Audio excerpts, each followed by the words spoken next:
Recording live from Planet Namek, it's the Dragon Ball Z podcast.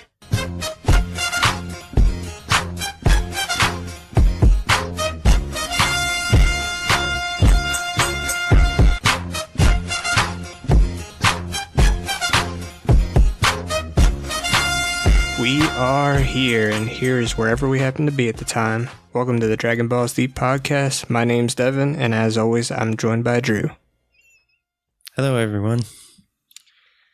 Got some continued video game coverage.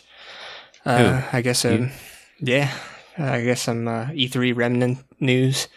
I just read that the new Dragon Ball Fighters. Well, I guess the Switch? The Nintendo Switch port, yeah. I'm assuming you saw this, but it's going to come with that Super Nintendo game.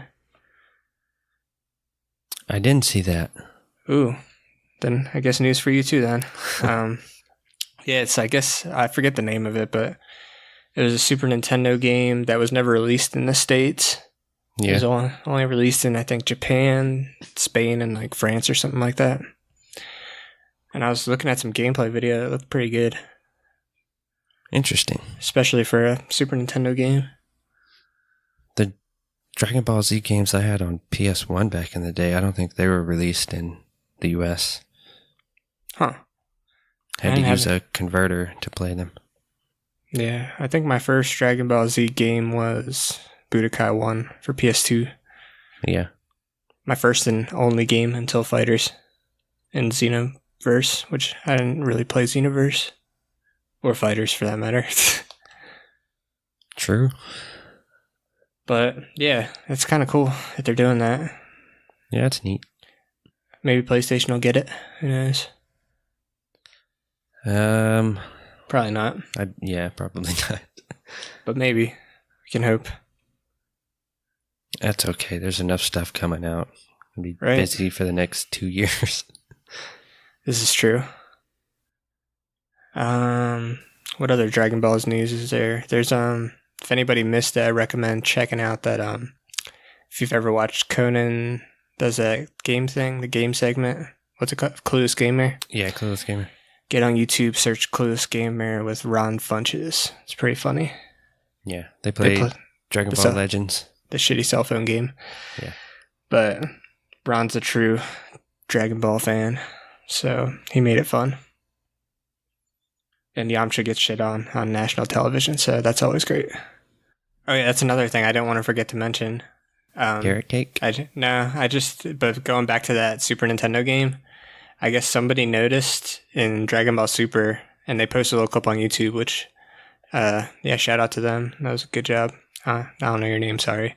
But I guess somebody caught that in that episode of Dragon Ball Super, where the awesome filler episode with the baseball match. Yeah. There was a little Easter egg homage to that Super Nintendo game where Vegeta is pitching to Goku. And I forget exactly what they say. I think like Vegeta says something like, "Come on, Kakarot," and then maybe Goku says, "Bring it, Vegeta." I'm sure I'm butchering it, but it was something along those lines. And they like took it like word for word and kind of recreated it in that scene with the visuals and everything. It was kind of funny. That's cool. Yeah. I think Super had a lot of stuff like that. Oh yeah, I'm sure. Somebody needs to make a video like highlighting all that stuff. It's pretty cool. Mm-hmm. Yeah, I can't wait to rewatch Super again, man. Because I'm sure there's all sorts of stuff we missed. Yeah, it's gonna be good. But and I never watched it. I never watched the dubs. I watched. Oh yeah, that's right. The whole time. Yeah, and I need to go back and watch the first half. I watched the dubs until I was caught up. But fuck yeah. Yeah. Well, I even stuck with the dubs for a while. It wasn't up until like Future Trunks Saga. When they introduced Future Trunks, I was like, all right, I can't wait anymore. But I ended up liking the subs anyway. I didn't think I would, because it wasn't my childhood. Well, yeah, mine either, but it was good. Yeah. I like some of the voices better. Oh yeah, for sure. Some of the voices are definitely worse, and some of them are definitely better. Mm-hmm. So, but yeah, that was cool getting to watch that with the subtitles, all those episodes, and that just opens me up as like just watching it in general kind of got me back into anime, and I'll definitely check out some other shows that weren't necessarily dubbed or anything. But Super's still a ways away. We have Namek filler to get through. Yeah, we can't just switch now. Too late for that. I mean, we could always do it next. I mean, nothing's stopping us. Oh, after Dragon Ball Z? Yeah. So like 5 years from now? Yeah. Hopefully the next, whatever is next for Dragon Ball Z will be coming out, and then we can start Super. Well, Let's get any started. corrections? Nope. We got everything right. For once? For always. Oh, that's right. We don't actually get anything wrong. Just Nope. not 100% correct. We change history. It happens the way we said it happened. And we write our own. Which, kind of the same thing. We change history and we write our own. You know what they say. Like our bubbles lore. Exactly. It's not lore, it's fact. Well, yeah, it's fact, but you know. We have our own extended universe. See. Dragon Ball Z, episode 41. Kickoff. Space. Our heroes begin their descent towards planet Namekistan. Bulma tells everyone to strap in because it's going to be a rough landing. Sounds promising. Rough indeed. They crash through a bunch of trees and just barely come to a stop on the edge of a cliff. Krillin questions if this is really planet Namek. Bulma yells at him. Why would they have any reason to question it? Space is big. So? I mean, there's lots of planets out there. They're questioning it for no reason. They've never been there before. Are you sure it's Namek? It's like, well, fucking, these are the coordinates. This is where it brought us, so yeah. Yeah, I mean, even if there'd be no way to know. I don't like how they're suspicious for no reason. They should at least gave him some sort of reason. I mean, even if maybe have like a piece of shit sign with poorly written "Welcome to Namek" on it. That's what it is in Abridged. Coming off the planet, in space, it's a big neon sign, and it says, I think it says "fake Namek," but the fake part is blinking because it's out, and they don't see it. Just for anybody listening, if I ever mentioned something that Abridged already did, just know that I've never seen Abridged, so it's just Simpsons parallel thinking. Exactly. Abridged might have done it, but it's parallel thinking. Gohan the genius says that the dragon radar can tell them what planet they're on. I don't know how. Sure, it can tell them if they're on Namek, but what if it's not Namek? Will it still tell them what planet they're on? Well, I think what he means by that is just that if there's no Dragon Balls, then it's not Namek. Maybe their Dragon Balls are different. Or maybe someone used them in their rocks right now. Yeah, that's true. I guess the Dragon Radar doesn't work then. But we can't think of it. That would poke too many holes in the plot. So, onward. It's kind of what we're here for. Well, I don't know. Maybe he's not so smart. Yeah. We're injecting too much logic into this. Suddenly, the spaceship falls off the cliff. Or, it's implied. Cut to the future. Our heroes are in some building. And they wake to a pair of Namekians. Namekistanis? Sure. Okay. Their names are Reti and Zakro, but those are stupid names, so we're going to call them something else. Oh man, put me on the spot. I don't have any names off the top of my head. In I guess in normal Namek fashion, they should be named after some sort of instruments. Just like Piccolo's minions were. Is nail an instrument? Maybe. I don't know. I don't know all the... I think one of them should be sitar. And one of them should be... it's another good one. I'm voting either triangle or cowbell. Didgeridoo. Cowbell is a good one. How about cowbell and sitar? All right, the short fat one can be cowbell. Okay. I need to write this down. Okay. Not to plug it more, but in the abridged version of this episode... God damn it, did they copy out this idea? No. They basically make these two, Oglethorpe and Emery. Okay, I can get behind that. Like their voices and personality are pretty much so identical. Abridged was after Aqua Teen then? Yeah. Oh, okay. I thought it was like older than that for some reason. Well, I guess Aqua Teen was like, what, early 2000s? Well, originally they started on Space Ghost, and that was even before Aqua Teen. I never really watched Space Ghost. Oh, I love Space Ghost. I've only seen like clips, especially. I've seen the clip obviously where Aqua Teen got started, but I didn't know Baffler Meal. I don't know that. That's what they were called. That's what the episode's called. I do love the Aqua Teen episode. Yeah, it's good. I forget who did the voices. So didn't the Moon Knight voice that was like for Shake? Maybe. Or I'm pretty sure it was similar. Shake wasn't voiced by what's his name? Dana Snyder?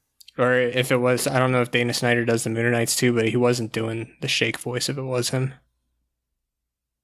No, I don't think he was. Dana Snyder does Carl too, right? No, the guy who does Meatwad does Carl. Anybody can do a Meatwad voice. I don't know about that, dude. Meatwad. We have a new character for the show. But speaking of, yeah, this actually goes along with that, but I forget why I was looking up Vegeta's, Chris Sabat? Yeah.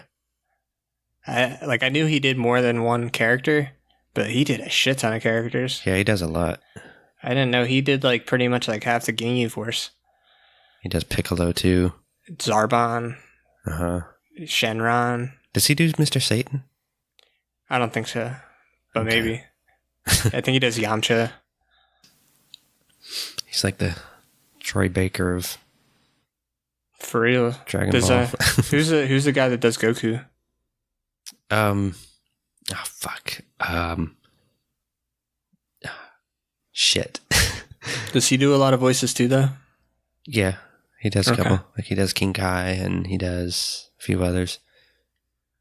Sean Schemmel. Sean Schemmel, that's right. Damn. Sorry, I feel Sean. like being a voice actor, I feel like that'd be like the best job ever. I would love to do it. Yeah. That'd be great. Especially in like games and anime and shit like that. That'd be dope. It would be fun. Especially when I see like guys like Justin Roiland doing it. He has a lot of fun doing it. Yeah. And Troy Baker, obviously, he's a fucking beast. Troy Baker. Who's the other one? Who's the guy? Other game. Who's the other game guy? There's Troy Baker and there's I know who you're talking about. I'm drawing a blank. Oh well. Yeah. You know what I'm talking about. I do. But where were we? I'm fucking getting us so off track. They awake to the Namekistanis. Sitar says that Cowbell is the worst doctor on the planet. Promising. And they're also over 300 years old, at the least. Sitar grabs Bulma's nose because that's how you greet each other on this planet. So here's an interesting little tidbit. When Bulma wakes up in the Japanese version, she sees, when she like opens her eyes and like the two Nameks are staring at her. Yeah. She says Kami. Like she thought it was Kami, but that kind of confused me because I'm like, has Bulma ever met Kami? He was at the tournament. Yeah, but he was body snatched that dude. So he didn't look like Kami. He came out at the end once. Did he? I think once Piccolo realized who it was. Oh yeah, you're right. Now I remember because he tried to do the evil containment wave. Mm-hmm. Okay, I remember now. You're right. Cool. So that makes more sense now. And then when fucking they started grabbing Bulma's nose and shit, I'm like, all right, now I can see why she'd mistake them for Kami, because Kami's a fucking rapey creep. That's some creepy shit. Piccolo doing that? Nah. Like, Piccolo, imagine if he did that, like, I got your to nose. one of the Saiyans. I got your nose. Like, he just walks up to, like, Vegeta and grabs his nose. That'd be a great strategy, though, before a fight. Yeah. That'd really throw somebody off. I don't know about that, dude. Or it would get you punched in the face. Yeah, more likely. Yeah, can't grab Krillin. Yeah, that was another thing. I'm pretty sure they tried to grab Krillin's non-existent nose. Yeah, they do. Cowbell says that they're lucky they found them when they did because all three of them were near death, and he saved them just in time. Bulma wakes up Gohan and Krillin, who have no questions about anything, and greet their new green friends by grabbing their noses.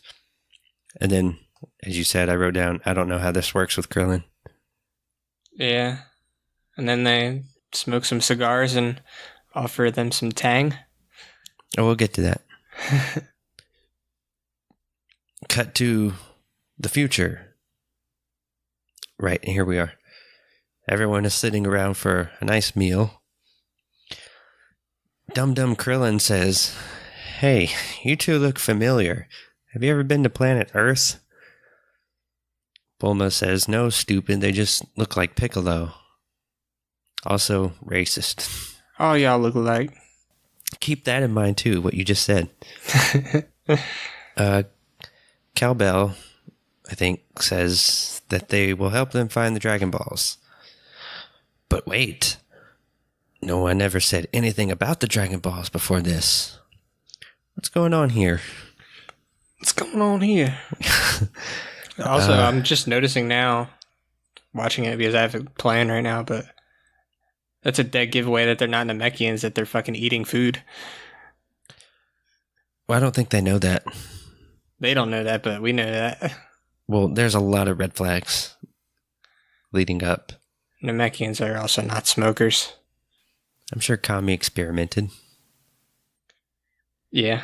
Fucking, he has Popo in the garden. Kami experimented with fucking slipping Mickeys in the fucking Spanish pendulum fly. room. Yeah.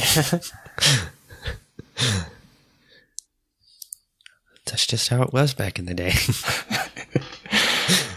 Everyone was doing it. So far, I want to say even when I was up to this point in the episode, I was actually still pleasantly entertained.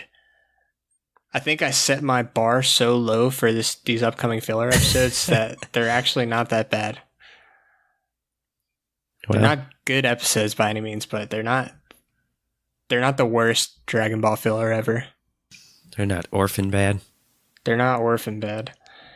This one, and another thing I was noticing by this point, because I was trying to think, what is it right now that would make you think that things are like kind of off with this world? Because obviously I know it's fake Namek, so I'm like, all right, so what are the things that are supposed to clue me into this? Which I didn't catch all of them right away. Like I didn't catch the whole eating thing until just now.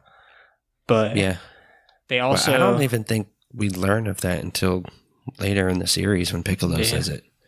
I didn't listen to the Japanese audio, but the English audio, the music also kind of is supposed to clue you in. And I thought the music was pretty well done. Yeah. And it's pretty cool. And then, so obviously I went on a rabbit hole with that too, and I'm like looking up who did the music, because I know Bruce Falconer doesn't come until later. Mm-hmm. But yeah, I forget the dude's name, but yeah, he did a good job with it. He did up until episode 68, I think, which is when Ginyu Force comes in.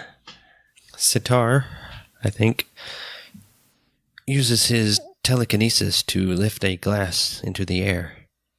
Then he opens a box and takes out a cigar. This is the first red flag. The tang? Well, just the whole scene, like the cigar and the, you know. It's what the astronauts drink, dude.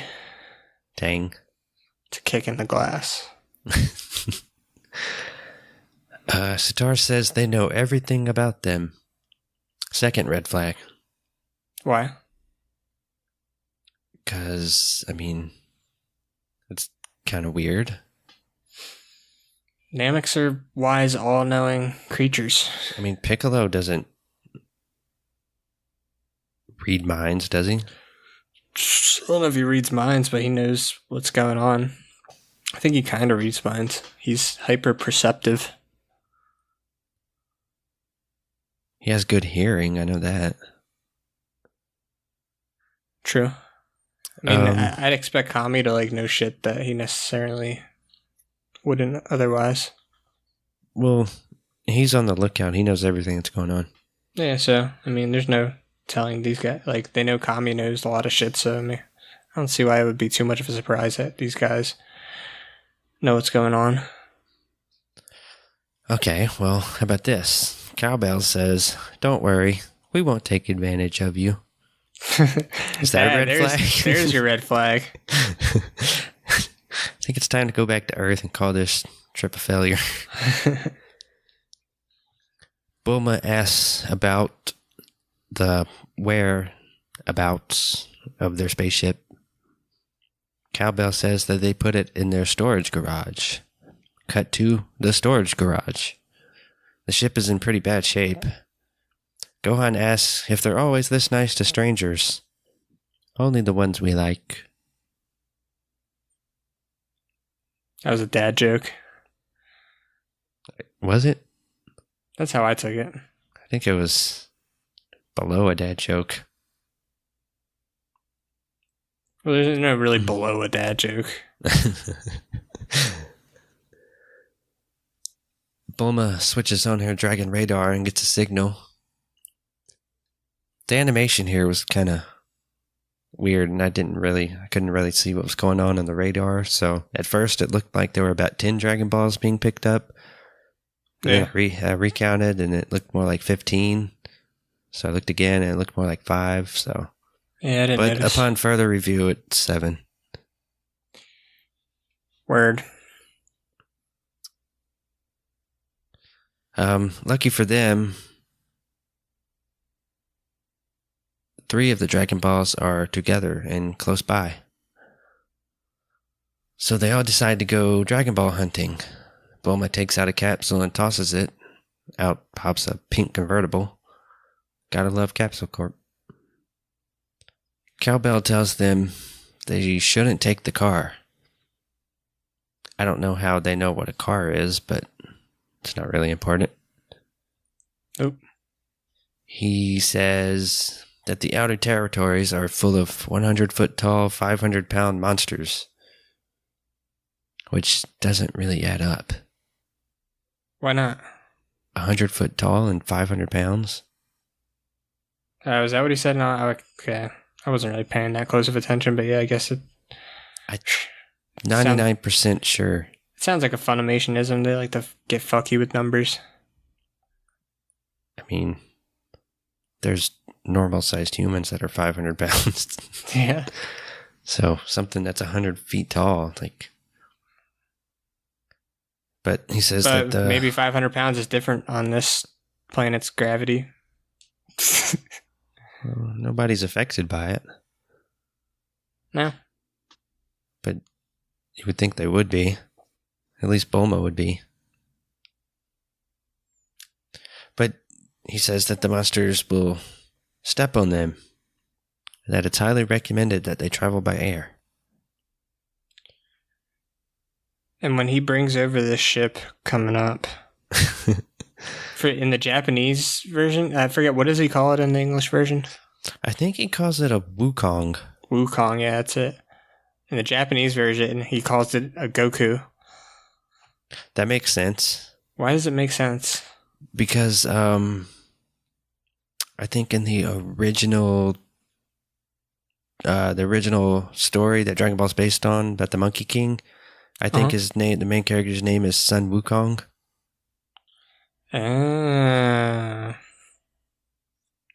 Okay, that makes some sense then. Yeah. Interesting.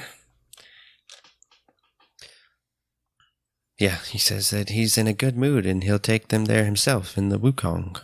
I thought it was kind of weird that he's calling the ship Goku, though, and Gohan and Krillin never even acknowledge it. I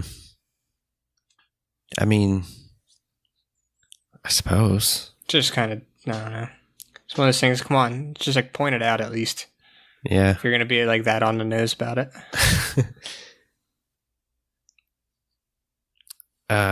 So the Wukong is a crappy little flying ship that makes a bunch of noise. Looks like something out of Borderlands. Yeah, it's like the slowest moving aircraft ever. Bulma tells them to stop because the Dragon Ball is directly below them. Back at the storage garage, the other guy, I couldn't think of his actual name. I didn't want to look it up when I was writing my notes. His name's like Zakro or whatever. Mm-hmm. I wrote Zorak. Easier to say. Another Space Ghost reference. 2 in 1 show. There's more to come. Hopefully. But Sitar is working on the hero spaceship. He says it's going to take a miracle. Gohan and Krillin are in the water searching for the Dragon Ball, while Bulma stands on shore to oversee the whole matter. And Cowbell is there too, helping. Krillin tells him to take a break, and Cowbell says he has nothing better to do. It's true. Gohan and Krillin continue to search underwater until they run out of breath and have to surface. They wonder where Cowbell is, when suddenly a wild cowbell appears from underneath the water with the Dragon Ball. Yay. Cut to Planet Vegeta, number 79. A bunch of minions stand around Vegeta's float tank. You mean Planet Frieza? Oh shit, Planet Frieza 79. I don't know why I wrote down Vegeta. Probably is Vegeta's face. This is where we get that infamous... Well, I guess we got it last episode a little bit too. The infamous float tank picture. Yeah. I was thinking that'd be a dope painting.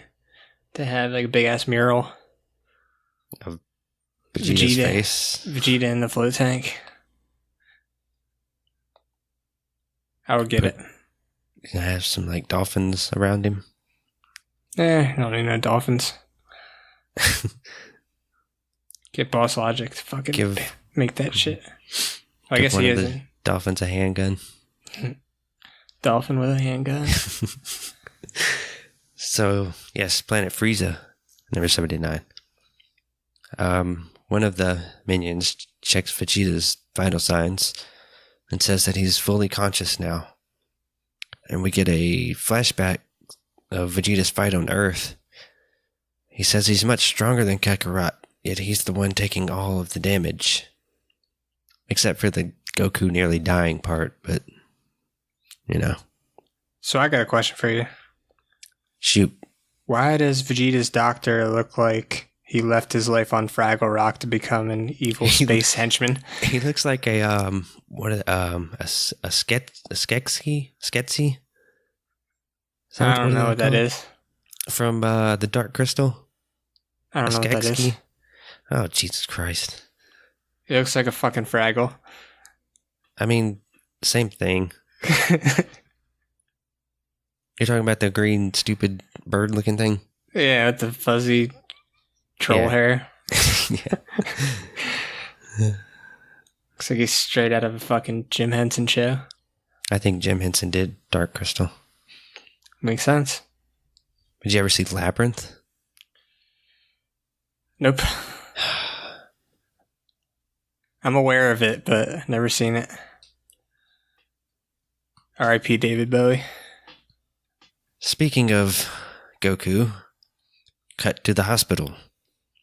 Goku isn't a mummy anymore, and he's not in his little floating bed thing. He's throwing punches too. Sky punches. Shout out to everybody in the world doing their thing. Stuff Everything like that. For real, though. Cheer. Keep pushing. Keep pushing. And training. And pushing. This freaks Chi-Chi out. Goku says he needs to get out of this place. Chi-Chi is knitting a tiny little t-shirt. Goku thinks it's for him. Oh, did you... It almost looks like she's making the Fedor sweater. Does it?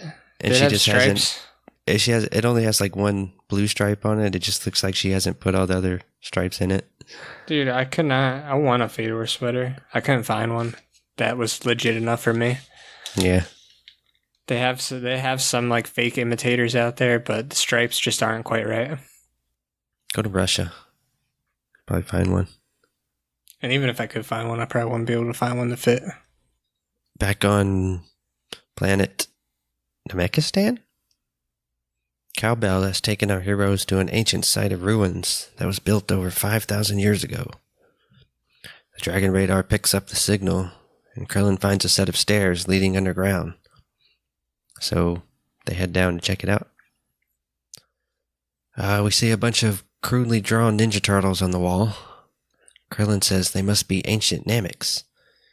Cowbell says that no two Nameks look alike. Wool?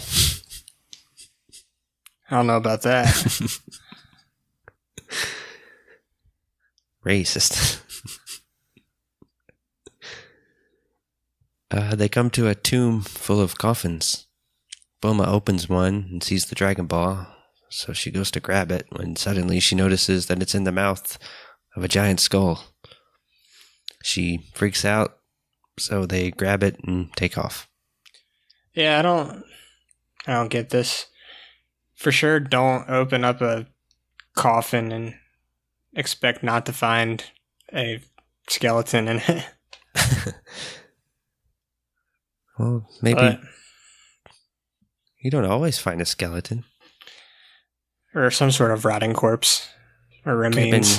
Could have been Dracula in there. Dracula or Blah. The Or, Undertaker. True.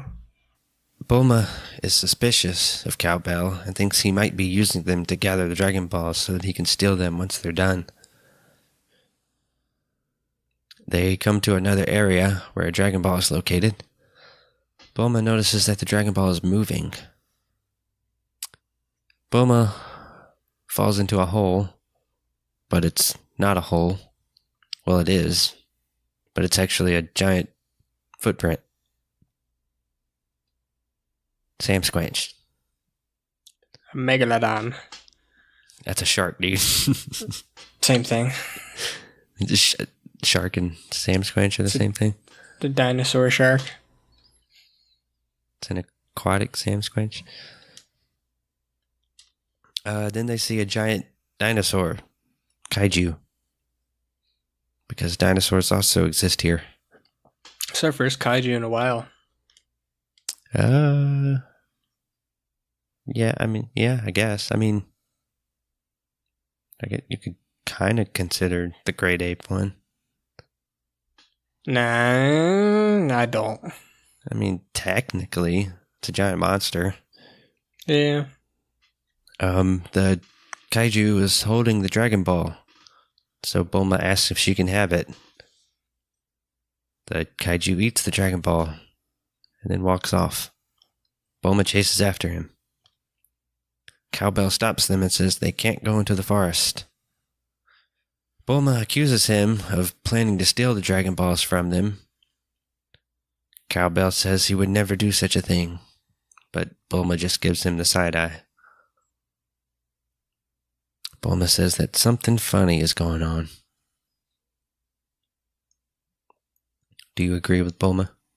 I don't know, but I like her facial expression. The side eye she gives him? Yeah, I do like the side eyes. Yeah. I bet they took that from the manga. I know, this wasn't in the manga. This is fucking completely filler.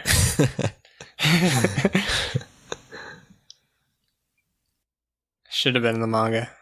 At least that expression should have. I'm sure somebody does it. Maybe. Krillin. I think Krillin does. Krillin does that a lot. It's true. Then they hear something. The kaiju. Something has happened to it. So they jump in the ship to go see.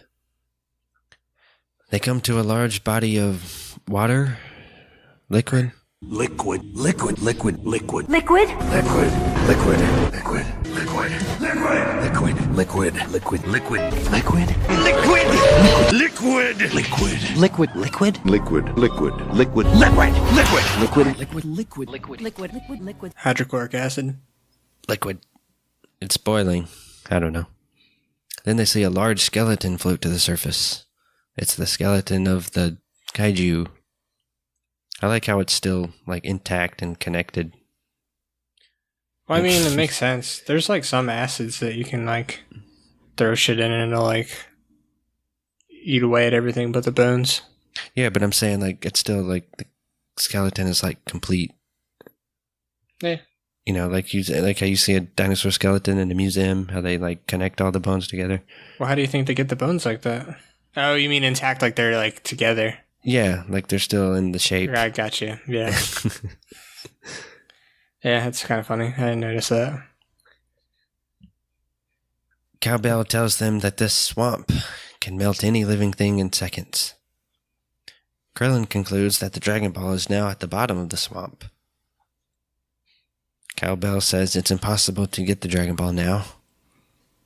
He also says that they have a suit, but it would only last about 20 seconds before it started to melt. Gohan offers to be the one to do it, so they come up with a plan, and Gohan puts the suit on and they attach a rope to him. Gohan jumps in and everyone begins to count. The Dum-Dums didn't realize that maybe the swamp would melt the rope too, which is exactly what happens, because they're dumb. Well, not important, but it was 10 seconds in Japan, and I guess they did think that the rope would hold up, but he says that he underestimated how powerful the water would be. Yeah.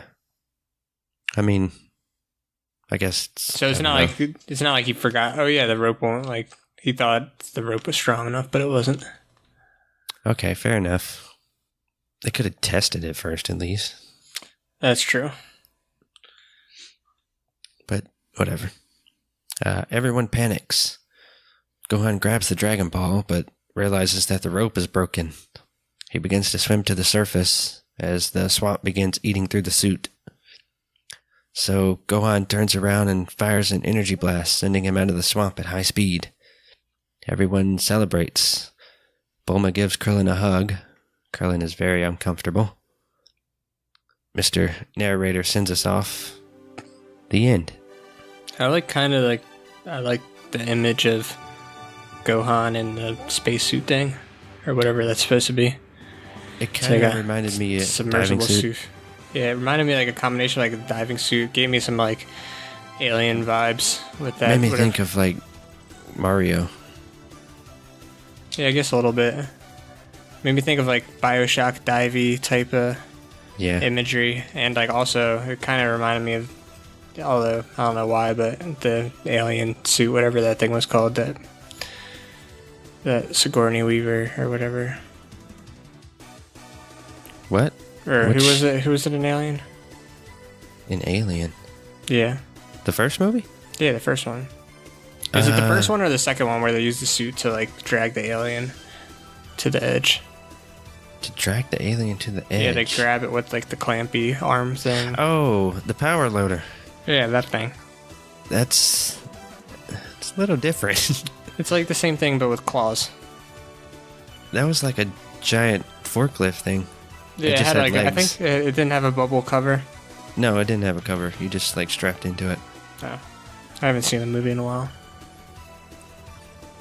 But yeah, I guess it gives it to like a Bioshock type of suit, Big Daddy suit.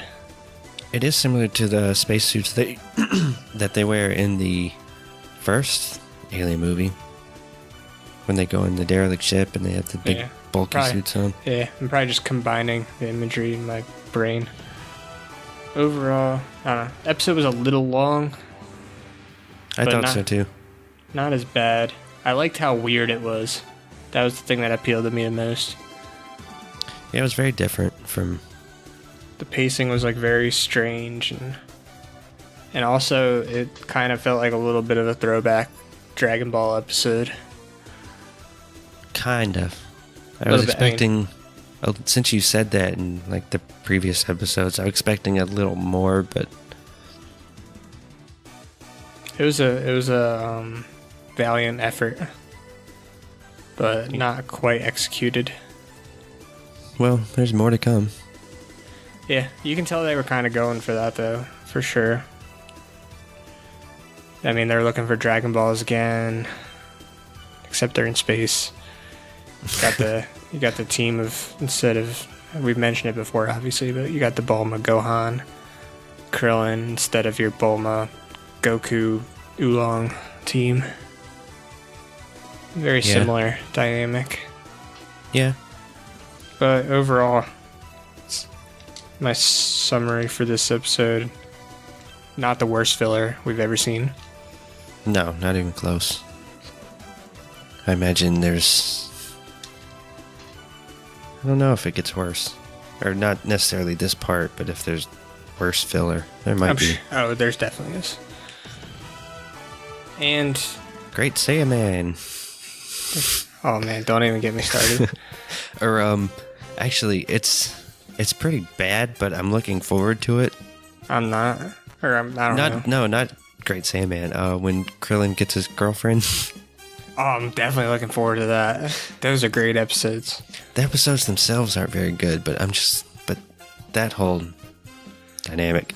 Yeah, it'll be fun. It's gonna be interesting. But also worth noting, yeah, I love the music in this episode too. The music was really cool. Were you listening? What music were you listening to? Like the original Funimation dub. Yeah, same. And yeah, the music was awesome. I really like when they. I don't remember if it was the first time they showed Vegeta or at the end, but they got those like drums going. That was pretty fucking cool. Yeah. Another one in the books. And on that note, follow us on social media at DBD Pod. Download, like, subscribe, rate, review, and as always, tune in next time for another exciting episode of the Dragon Balls Deep Podcast.